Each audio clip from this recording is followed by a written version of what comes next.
अस्सलाम वालेकुम स्टूडेंट्स। कैसे हैं आप लोग? उम्मीद है खैरियत से होंगे अपने अपने घरों में।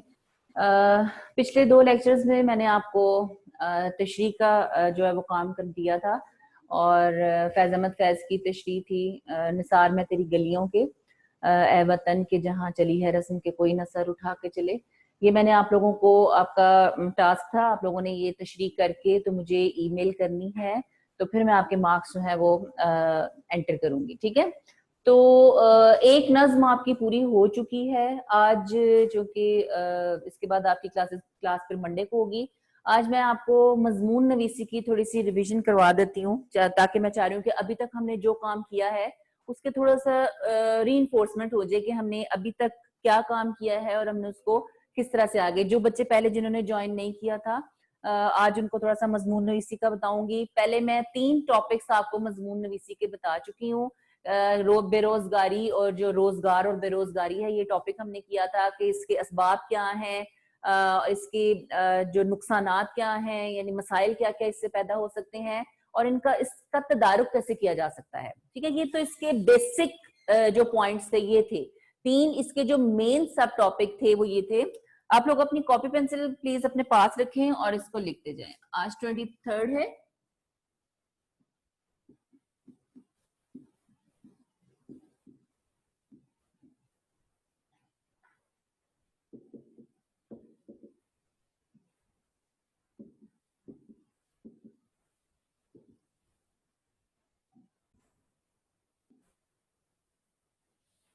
जी, आज का मौजू है हमारा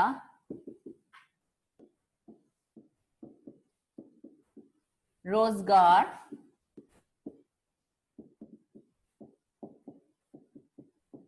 और बेरोजगारी। ठीक है, ये पहले हम लोगों ने इस पे 3 टॉपिक्स जो मेन है वो किए हैं। वो कौन से टॉपिक हैं? जिन लोगों ने आज ज्वाइन किया है ये उनके लिए एक दफा रीइंफोर्समेंट है, उनको मैं दोबारा बता रही हूँ कि हमने पहले कौन कौन से टॉपिक्स जो हैं वो डिस्कस कर लिए हैं। जिन बच्चों ने वो लेक्चर अटेंड नहीं किया था, वो लेक्चर उनसे मिस हो गया था, वो लोग मेरा दोबारा से यूट्यूब पे जाएं, वहां पे जो रिकॉर्डेड लेक्चर है वहां पे उनको वो मिल जाएगा। ठीक है, लेकिन आज मैं आपके रीइंफोर्समेंट करवा रही हूँ, आपको थोड़ा सा रिवाइज करा रही हूँ कि हमने कौन कौन से टॉपिक्स जो है वो कर लिए हैं। तो पहला इसमें हमने किया था इसके असबाब। दूसरा हमने इसका सब टॉपिक जो किया था, ये मेन टॉपिक है आपका रोजगार और बेरोजगारी। ठीक है, रोजगार और बेरोजगारी आपका ये मेन टॉपिक है। उसके आगे से सब टॉपिक मैंने आपको 3 करवाए हुए हैं। वो 3 टॉपिक्स कौन कौन से थे? उसके असबाब, यानी बेरोजगारी के असबाब। बेरोजगारी के असबाब क्या होते हैं और बेरोजगारी से पैदाशुदा मसाइल, और तीसरा बेरोजगारी का तदारुक। ये 3 आपको मैंने सब टॉपिक्स जो थे ये करवाए थे। तो इसके पॉइंट्स मैंने आगे से बताए थे कि क्या असबाब हो सकते हैं, मसाइल क्या क्या पैदा हो सकते हैं बेरोजगारी के, और इसके बाद तदारुक इसका कैसे किया जा सकता है बेरोजगारी का। तो ये 3 टॉपिक मैं डिस्कस कर चुकी हूँ। ये आज मैं दोबारा से इसको डिटेल में डिस्कस नहीं करूंगी, सिर्फ मैंने आपको बताना था कि इसका सब टॉपिक एक ये हो सकता है, एक ये हो सकता है, एक ये भी सब टॉपिक आपको आ सकता है। इसके अलावा भी सब टॉपिक बन सकते हैं। ये तो मेजर मेन इसके जो 3 पॉइंट्स थे वो ये थे कि जो बेसिक इसके पॉइंट्स होते हैं। इसके अलावा आपको किस तरह के सब टॉपिक आ सकते हैं, आज हम वो चीजें डिस्कस करेंगे कि ये तो 3 बेसिक्स हैं। इसके अलावा एक और आपको सब टॉपिक क्या आ सकता है? बेरोजगारी का जिम्मेदार आखिर कौन है? हुकूमत, हुकूमत या खुद बेरोजगार? ठीक है जी, एक आपको इस तरीके का भी सब टॉपिक आ सकता है। सिंपल ये नहीं है कि वो आपसे पूछें कि बेरोजगारी के असबाब क्या है, सिंपल ऐसे नहीं पूछ सकते कि बेरोजगारी के मसाइल क्या है, तदारुक क्या है। अब ये देखिए, इस तरह का भी आपको सब टॉपिक आ सकता है। मेन टॉपिक आपका ये है, सब टॉपिक आपको ये भी आ सकता है कि बेरोजगारी का जिम्मेदार आखिर कौन है, हुकूमत या खुद बेरोजगार। अब जहां पे हमने असबाब को डिस्कस किया था, मसाइल को डिस्कस किया था, तदारुक को डिस्कस किया था, उनमें ये पॉइंट भी डिस्कस हुआ हुआ है। अगर आप उसको दोबारा से खोल के देखें उस लेक्चर को, तो मैंने इसमें बताया था कि हुकूमत किस हद तक जिम्मेदार है और जो लोग हैं वो जो बेरोजगार हैं वो खुद किस हद तक जिम्मेदार हैं। यानी इसमें हुकूमत की ये रिस्पॉन्सिबिलिटी आती है कि मुलाजमतें नहीं निकल रही हैं, लोगों को मौके नहीं फराहम किए जा रहे हैं, मजीद फैक्ट्रियां कारखाने या जो गवर्नमेंट जॉब्स हैं वो नहीं निकल रही हैं, ये हुकूमत की जिम्मेदारी है। यानी कि जाहिर है अगर मौशी बदहाली है, अगर हमारी इकोनॉमी स्ट्रांग नहीं है, मईशत स्ट्रांग नहीं है, तो फिर उसमें हुकूमत जिम्मेदार है कि एक हद तक हुकूमत जिम्मेदार है और खुद बेरोजगार किस हद तक जिम्मेदार है। ठीक है, इसमें ये भी मैंने आपको तब बताया था, बेस पॉइंट्स उसी में से निकलेंगे, लेकिन ये आप लोगों पे है कि आपने उन पॉइंट्स को किस तरीके से आपको दिए गए टॉपिक के मुताबिक ढालना है। ठीक है, मेन पॉइंट्स के अंदर से ही सारे पॉइंट्स निकलते हैं, लेकिन जो चीज उन्होंने आपसे पूछी हुई है आपने उस चीज को ज्यादा डिस्कस करना है। उन्होंने जिम्मेदार पूछा है, यानी कि इसमें उन्होंने मसाइल नहीं पूछा, मसाइल का आप थोड़ा बहुत जिक्र करेंगे, लेकिन बेसिक चीज आप पूछेंगे कि इसका कौन रिस्पॉन्सिबल है। अगर मुल्क में बेरोजगारी बढ़ रही है, अनएम्प्लॉयमेंट बढ़ रही है, तो इसका बेसिकली जिम्मेदार कौन है। तो अब आप पे डिपेंड करता है कि आप लिखें ज्यादा हुकूमत को आप इल्जाम दें या आप बेरोजगार को खुद इल्जाम दें, या आप दोनों को इक्वल भी कर सकते हैं कि अगर हुकूमत जिम्मेदार है तो बेरोजगार जो अफराद हैं वो खुद भी किसी हद तक जिम्मेदार हैं। बेरोजगार किस तरह से खुद बेरोजगार जिम्मेदार हैं कि वो छोटी मोटी मुलाजमतों को पसंद नहीं करते हैं, बड़ी तनख्वाहें उनको चाहिए, उनकी इज्जत में वकार में कमी आती है छोटा काम करते हुए, तो इस वजह से वो थोड़ा काम करने की बजाय थोड़ी तनख्वाह पे काम करने की बजाय बेरोजगार रहना पसंद करते हैं। ठीक है, तो ये डिटेल में आपने इसको, आपको सब टॉपिक इस तरीके से भी आ सकता है, लेकिन पॉइंट्स बीच में वही होंगे जो कि मैंने आपको मेन इसके 3 पॉइंट्स आपको कराए हैं, उसमें से निकाल के आपने इसमें पॉइंट्स लिखने हैं। 250 इसमें आपकी वर्ड लिमिट कितनी है मैं आपको बता दूं, जो जिन्होंने आज किया है ज्वाइन, अल्फाज हैं जी इसमें 250 से 400। ठीक है, और आपकी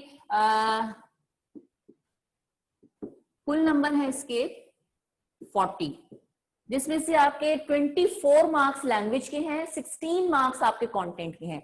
16 मार्क्स कंटेंट का मतलब है कि हुकूमत या खुद बेरोजगार, आपने जब इसके पॉइंट्स देने हैं, जब आपके रीजन आपने देने हैं, तो वो कम से कम आपके 8 से 10 रीजन होने चाहिए।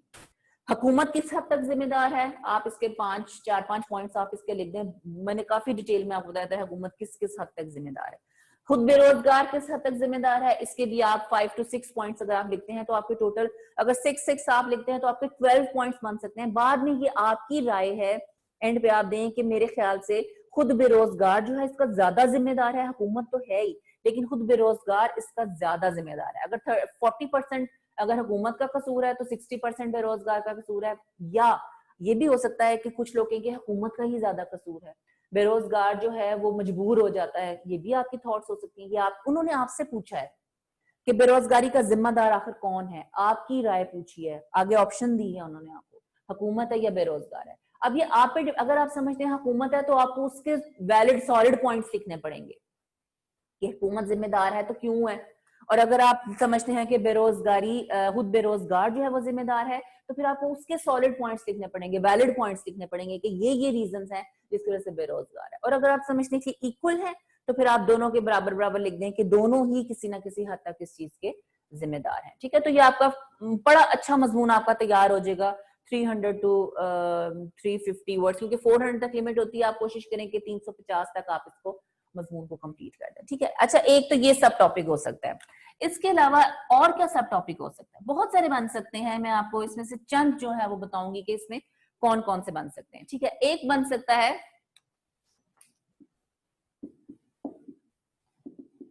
मुलाजमत के लिए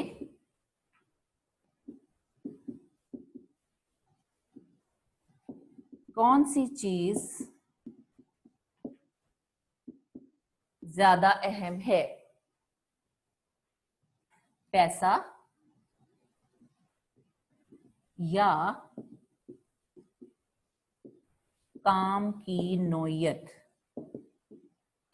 ये भी, ये देखिए, मुलाजमत बेरोजगारी से और रोजगार से रिलेटेड ही है। अब बेरोजगारी और रोजगार से रिलेटेड आपको जॉब्स के हवाले से, आपको बेरोजगारी के हवाले से आपको कोई भी सब टॉपिक आ सकता है, आपको इस तरह का भी टॉपिक आ सकता है। ठीक है, मुलाजमत के लिए कौन सी चीज ज्यादा अहम है, पैसा या काम करने की नौयत। अब ये देखें, ये भी उन्होंने आप पे छोड़ा है, आप पे डिपेंड करता है, आपकी राय उन्होंने पूछी है ज्यादातर कि क्या चीज जो है वो मुलाजमत के लिए इंपॉर्टेंट है। अब आप अगर समझते हैं कि आप अगर कहीं जॉब करने जा रहे हैं तो उसके लिए पैसा सबसे ज्यादा अहम है, चाहे काम कुछ भी हो, चाहे वो कानूनी तौर पे सही हो चाहे ना हो, चाहे वो लीगल हो चाहे वो इलीगल हो, अगर आप ये समझते हैं कि उसके लिए पैसा ज्यादा इंपॉर्टेंट है तो फिर आपने अपने इस चीज के बारे में दलाइल देने हैं कि आपकी नजर में पैसा इंपॉर्टेंट है, मुलाजमत काम की नौयत कुछ भी हो जाए, या आप अगर काम की नौयत से मुराद दिया सकता है कि जैसे कि बहुत ही कोई लो लेवल का काम है जिधर आपको अपनी इज्जत नफ्स को मार के करना पड़ता है, यानी कि जैसे सफाई वगैरह करनी है, बाहर के ममालिक में अगर आप जाएं तो आप देखें कि वहां पे यहाँ पे जो लोग यहाँ पे जो लोग छोटा काम करने को या किसी को उनको कहें कि आप किसी स्टोर में लग जाएं तो इस चीज को अपनी हद तक समझते हैं कि हम यहाँ पे इतना छोटा काम करेंगे, हम स्टोर में लग जाएं। और आप बाहर अगर आप कहीं जाएं तो वहां पे देखिए स्टोर पे काम करना, यहाँ पे जो पाकिस्तान के ज्यादातर लोग जो बाहर जाते हैं, बाहर के ममालिक में जाते हैं, सारे बहुत अच्छे अच्छे ओहदों पे फाइज नहीं हो जाते हैं। कोई स्टोर्स में लगा हुआ है, कोई ड्राइवर बन गया, कोई टैक्सी चला रहा है, कोई कुछ, मतलब इस तरह के छोटे मोटे काम भी वो कर लेते हैं क्योंकि वहां पे उनको पैसा मिलता है। ठीक है, तो काम की नौयत से मुराद ये है कि छोटा काम बड़ा काम, असल चीज पैसा है। लेकिन कुछ लोग वो कहते हैं कि चाहे हमने देखना है कि हमसे काम क्या लिया जा रहा है, क्या ऐसा काम तो नहीं है कि जिसमें हमें बहुत ज्यादा जिस्मानी मेहनत और मुशक्कत करना पड़े, या कोई मतलब जो वो लोग काम की इंपॉर्टेंस देखते हैं कि हम ये काम नहीं करेंगे। हम जैसे अगर मैं आपको एक एग्जांपल दूं, बहुत इसकी एकदम मेरे ज़हन में एक अजीब सी एग्जांपल आई है, जैसे बाहर के यूरोप वगैरह में जो कुछ लोग जाते हैं उनको जैसे अंग्रेजों के जानवरों को नहलाना वगैरह पड़ता है, उनकी देखभाल करनी पड़ती है, ये काम की नौयत है।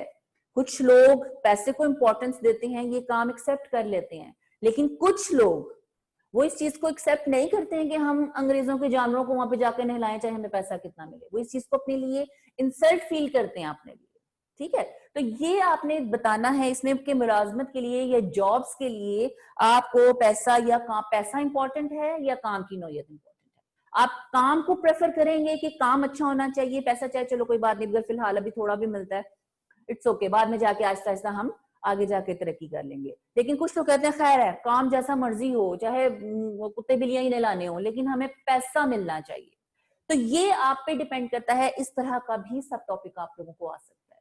ठीक है, तो सब आज मैंने आपको बताया है कि सब टॉपिक जो होता है वो किस नौयत के आ सकते हैं, किस तरह के आ सकते हैं, और आपको उसमें क्या क्या चीजें, जहां पे उन्होंने तो सिंपल पूछा हुआ है असबाब बताने हैं, वो तो आपने एक जनरल कमेंट करना है, जनरल आपने उसमें लिखना है।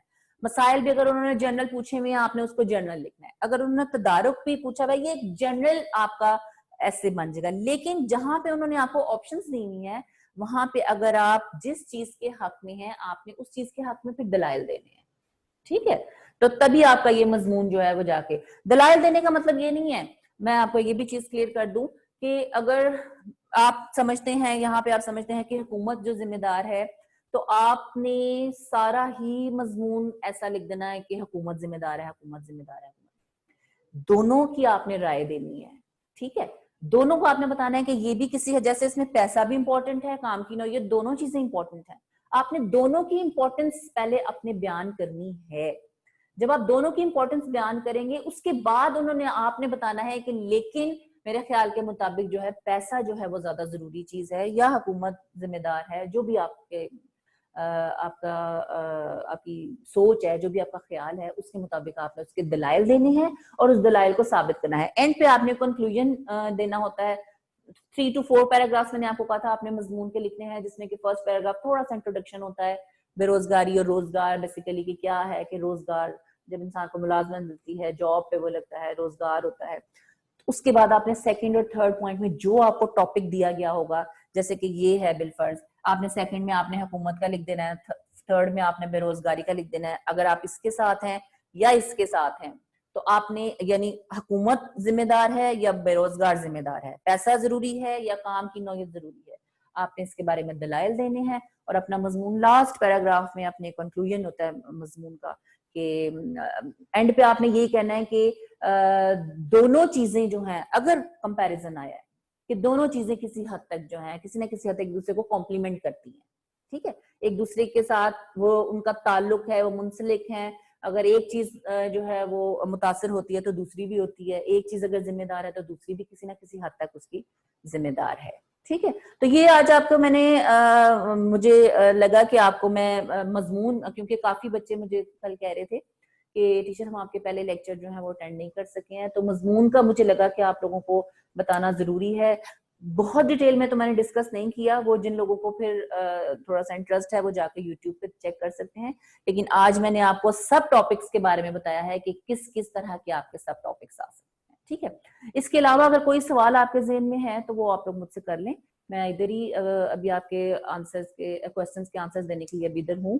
तो ये आज का आपका टॉपिक था। इस पे आपने जो ये फोर्थ वाला और फिफ्थ वाला, कोशिश करें कि इन दोनों में से कोई सा भी एक जो है वो मुझे आप लिख के, ऊपर आप टॉपिक जरूर लिखा करें जब भी आप मुझे वर्कशीट सेंड करते हैं या होमवर्क सेंड करते हैं, तो ऊपर लिखा करें कि ये किस टॉपिक पे मजमून है।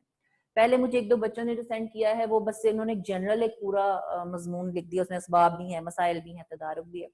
लेकिन अभी आपने अगर ये टॉपिक आप कर रहे हैं फोर्थ वाला, तो इस पे ऊपर आपने मेंशन करना है कि ये वाला टॉपिक मैं कर रहा हूँ।